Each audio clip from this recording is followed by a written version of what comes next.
বাংলাদেশে রাজনৈতিক সংকটের কারণে সেদিন তার জনপ্রিয়তার কারণে লোকে বলে, জনগণ বলে, বিশ্লেষকেরা বলে, গুণীজনেরা বলে, শেখ হাসিনা ভারত থেকে আসার পরপরই মহৎ নেতা জীবন দিতে হয়েছে। তারই দলের কর্মী আমি, তা আমার কথাও স্পষ্ট, আমার বলাও স্পষ্ট, আমার দলের কথাও স্পষ্ট। যেহেতু আমার দল বিশ্বাস করে বহুদলীয় গণতন্ত্র, আমার নেতা শহীদ জিয়া বিশ্বাস করে বহুদলীয় গণতন্ত্র। শহীদ জিয়ার পরে যে নেত্রী বাংলাদেশের গণতন্ত্রের হালকে আবার পুনর্জীবিত করার জন্য এরশাদের বিরুদ্ধে আপসী নেতৃত্ব দিয়ে বাংলাদেশে গণতন্ত্র পুনরুদ্ধার করেছেন। কথা আছে হাসিনাও এর সাথে ছিলেন, কিন্তু আবার কথাও আছে হাসিনা বেঈমানিও করেছে। কিন্তু আমার নেত্রী এক চুলো কারোর সাথে আপোষ করেন নাই। গণতন্ত্রের জন্য, মানুষের জন্য সংগ্রাম করে বাংলাদেশের আপসী নেতৃত্ব উপাধি পেয়েছেন। এখনো এই বয়সেও, এই দুঃসময়েও, এখনো গতকালকেও আমি অলিহাদের মুখে আমার নেতা যেটা শুনেছি, এখন স্পষ্ট বাক্য, স্পষ্ট কথা, বাংলাদেশে গণতন্ত্র কামী লোকদের সাথে থাকতে হবে, ষড়যন্ত্রকারীদের বিরুদ্ধে সংগ্রাম করতে হবে। তাই সেই নেত্রীর কর্মী আমি। দেখেন, এই নেত্রীটাকে সে গুলশান অফিসে দু একটা কথা বলতে চাই। নেট বন্ধ করে দিল, বালুর ট্রাক দিয়ে রাস্তা আটকে দিল, পানি বন্ধ করে দিল, খাওয়া বন্ধ করে দিল, সমস্ত যোগাযোগ বিচ্ছিন্ন করে দেওয়ার পরেও সেদিন বেগম খালেদা জিয়াকে রুখে দিতে পারে। কারণ আল্লাহ এবং রসুল এবং বাংলাদেশের জনগণ বেগম খালেদা জিয়ার রাজনীতি জানে, বেগম খালেদা জিয়ার জনগণের প্রতি ভালোবাসা, আস্থা, তার সরকারে থাকাকালীন জনসেবা, সকল কিছুই মানুষের মনে থাকার কারণে সেদিন আল্লাহ পাক এবং জনগণের দোয়ায় সেই শেখ হাসিনার সকল অত্যাচার থেকে উনি রেহাই পেয়েছিলেন। কিন্তু শেষ রেহাই শেখ হাসিনা তাকে দেন নাই।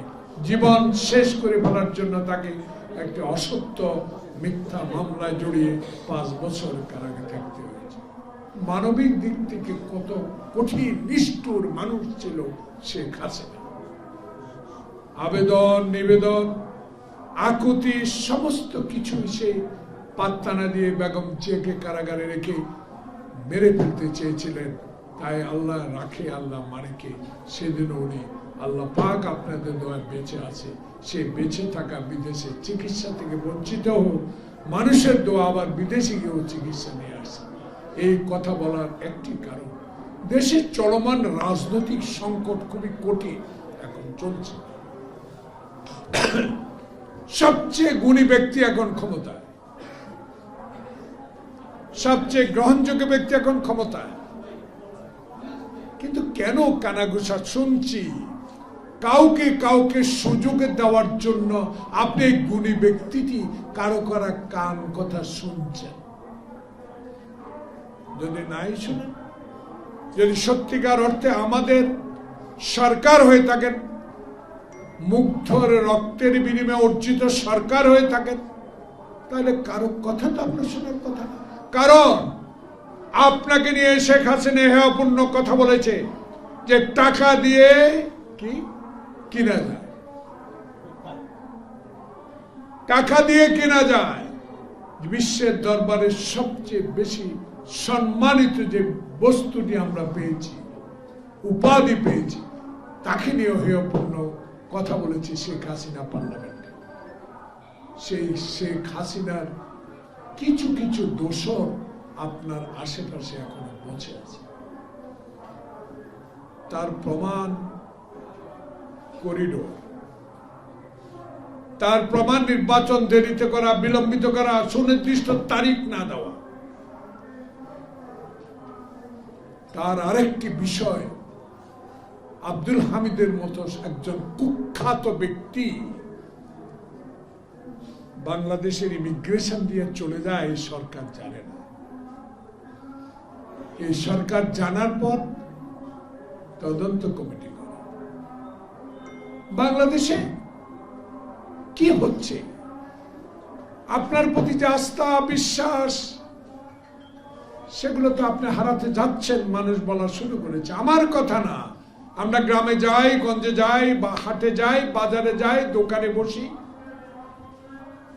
সবাই একটি কথা বলে, এত গুণী ব্যক্তি আশেপাশে, এত গুণীজনকে দেশ বিদেশ থেকে এনে উপদেষ্টা করে দেওয়ার পরও বাংলাদেশে যেখানে অনেক লোক, শতকরা ৭৫% উপরের লোক বাংলাদেশে আপনার মাধ্যমে একটি সুষ্ঠু নির্বাচন চায়, একটা রোড ম্যাপ চায়, একটা তারিখ চায়, আপনি দিতে পারছেন না কেন?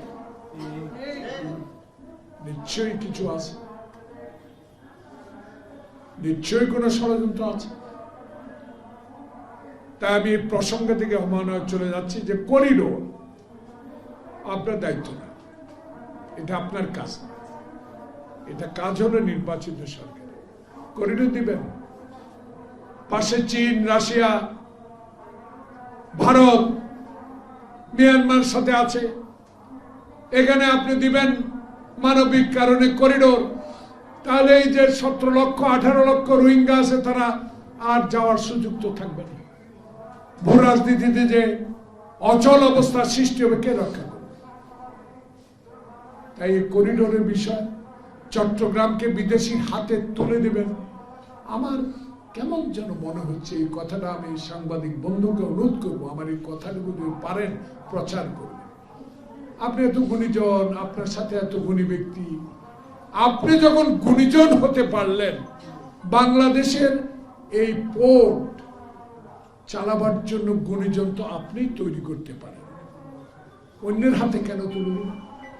গুণীজন তো আমাদের মাঝে আছে, আপনি যেরকম আছেন এরকম বহু গুণীজন ব্যক্তি, বহু দক্ষ লোক, পোর্ট চালাবার মতো লোক আছে, বিদেশের হাতে তুলে দেওয়ার কোনো দরকার।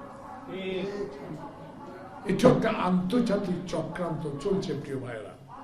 তাই এসব চক্রান্তের হাত থেকে আপনাকে অবশ্যই বাংলাদেশের মানুষকে ১৯৭১ সালে খালি পায়ে হেঁটে যে যুদ্ধ করে দেশ স্বাধীনতা অর্জন হয়েছে ৫৪ বছরে, অনেকে বলেন, অনেকে তখন চিৎকার দিয়ে বলেছেন আসেন মানচিত্র চিবাইয়া খায়, অনেকেই শুনেছেন জোরালো কণ্ঠে, কোথায় সিরাজ শিকদার, কোথায় গণতন্ত্র, কোথায় সংবাদপত্রের স্বাধীনতা, সকল কিছু নিঃশেষ করে দিয়েছে এ আওয়ামী লীগ। কারণ আওয়ামী লীগের জন্ম ১৯৪৯ সালে, সেই আওয়ামী লীগের জন্মদাতা মাওলানা ভাসানীও কোনোদিন আওয়ামী লীগ করতে পারে। তাই শেখ হাসিনা প্রেতাত্মাদেরকে আমরা ভয় পাই, কারণ এরা আমাদেরকে একটু আগে কমিশনার বক্তব্য দিয়েছে, ৪৪টা না, হাজার হাজার মামলা, ১৬ বছরে ১০ বছর অধিক জেল কেটেছে, আফসোস না। মেরুদণ্ড ভেঙেছে তারেক রহমানের, দোয়া করেছেন, বেঁচে আছে।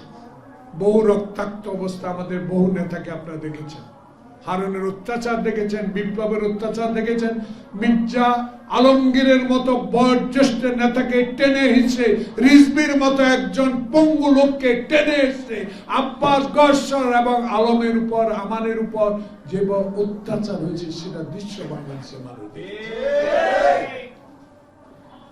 তা আপনি কি একটু মনে হয় না এদের কথা? আপনার তো আমাদের কথা মনে নাই, কিন্তু নিজেদের 18 তলায় হেঁটে উঠেছেন সেটা তো আপনার মনে থাকা উচিত। শেখ হাসিনা আপনাকে লিফট ব্যবহার করতে দেয় নাই, বিনা কারণে আপনার বিরুদ্ধে মামলা দায়ের করেছে। তাই আজকে সকল বিষয়ে আপনি অবগত থাকার পরেও কেন, কি কারণে আটকে আছেন, এই বিষয়টা খোলাসা করা উচিত।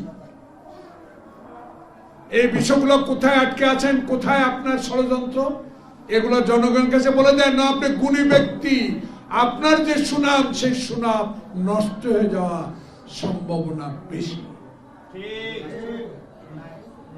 আপনার সুনামের জন্য তো আপনাকে আমরা সমর্থন দিয়েছি, আপনার কর্মকৌশল, আপনি একজন অর্থনীতিবিদ, আপনি বিশ্বের দরবারে গ্রহণযোগ্য ব্যক্তি, আপনাকে সরকারে বসিয়ে দিয়েছি মানুষের কথা শোনার জন্য, জনগণের কথা শোনার জন্য, গণতন্ত্রের জন্য, একটা সুষ্ঠু নির্বাচনের জন্য, জনপ্রতিনিধিদের ক্ষমতা হস্তান্তরের জন্য, নতুন কাউকে সমর্থন দিয়ে তাদেরকে সংগঠিত করার জন্য নয়। এই কথাগুলো যেন মানুষ না বলে। তাই আজকে শেষ এইটুকু বলতে চাই, নো করিডোর। চট্টগ্রাম বন্দর বিদেশের কাছে দেওয়া যাবে না, সে বিষয়ে সিদ্ধান্ত হবে পার্লামেন্টে। সেই পার্লামেন্ট হবে তারেক রহমানের, যেই তারেক রহমান বলেছে বিএনপিকে সরকার গঠন করার জন্য নয়, বাংলাদেশে শেখ হাসিনার সেই নির্বাচনকে ধূলিসাৎ করে দেওয়ার ষড়যন্ত্র থেকে রক্ষা করে এক মাথা এক ভোটে জনগণের পছন্দের মতো লোককে জনগণ ভোট দিয়ে যাদেরকে সংখ্যা গরিষ্ঠতা আসন দেবে তারাই সরকার গঠন করবে এবং তারাই এই সকল সিদ্ধান্ত গ্রহণ করবে। সবাইকে ধন্যবাদ। আসসালামু আলাইকুম।